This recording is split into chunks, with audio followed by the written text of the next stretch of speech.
Welcome back. અમદાવાદના Naroda જીઆઈડીસીમાં reactor વેસલમાં blast થયો છે. કંપનીના રિએક્ટર વેસલમાં બ્લાસ્ટ બાદ આગ લાગી હતી.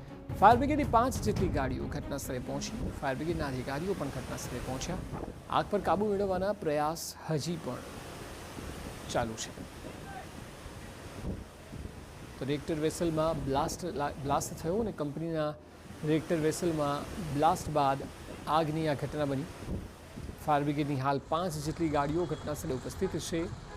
ફાયર બ્રિગેડના અધિકારીઓ સુધી ઘટના સ્થળે આગને કાબૂમાં લેવાના કામમાં જોડાયા છે. થયો હતો અને એ બ્લાસ્ટના કારણે લગભગ જે હાઇડ્રોજન અને એની જે વેસલ આવે એમાં અસર થવા પામી હતી અને અત્યારે હાલ આપને જોવા મળી રહ્યા છે કે ફાયર વિભાગની ટીમ અહીંયા પહોંચી હતી. એમના દ્વારા જે ફાયર હતા એને પર પણ કંટ્રોલ મેળવી લેવામાં આવ્યો હતો. આપ સામે જોઈ રહ્યા છો કે એ ટ્રક અને એમાં જે છે એ કેટલાક કેમિકલ રાખવામાં આવ્યું હતું એને પણ અસર થઈ હતી અને આજુબાજુના કેટલાક વિસ્તારમાં પણ આ બ્લાસ્ટ થવાને કારણે અસર થયેલી જોવા મળી રહી છે. મહત્વની વાત એ છે કે સોલ્વન્ટની ટેન્કમાં બ્લાસ્ટ થયો હતો. ત્યારબાદ અહીંયા કેટલાક લોકો કામ પણ કરી રહ્યા હતા. લગભગ 4 લોકો ગંભીર રીતના દાઝ્યા હોવાની બાબત જે ફાયર વિભાગની ટીમ દ્વારા જણાવવામાં આવી રહી છે. એમાં 4 લોકોને ગંભીર ઈજા થઈ હોવાની બાબતો હાલ સામે આવી રહી છે. ફાયર વિભાગની ટીમ દ્વારા અત્યારે હાલ કુલિંગની પ્રક્રિયા પૂર્ણ કરવામાં આવી છે.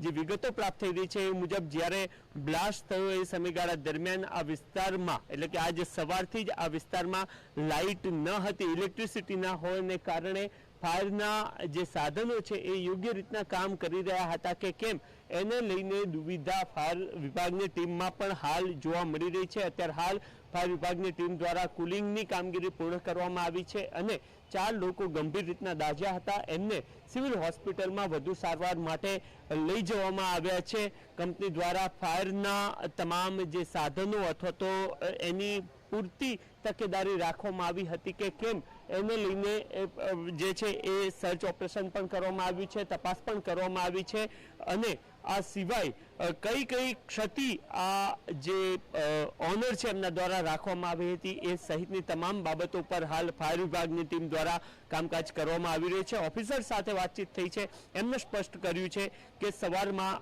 જ્યારે અહીંયા બ્લાસ્ટ થયો એ સમયગાળા દરમિયાન લાઇટ ન હતી અને એ સિવાય 4 લોકો ગંભીર રીતના દાઝ્યા હતા જેમને સિવિલ હોસ્પિટલમાં પણ લઈ જવાયા છે.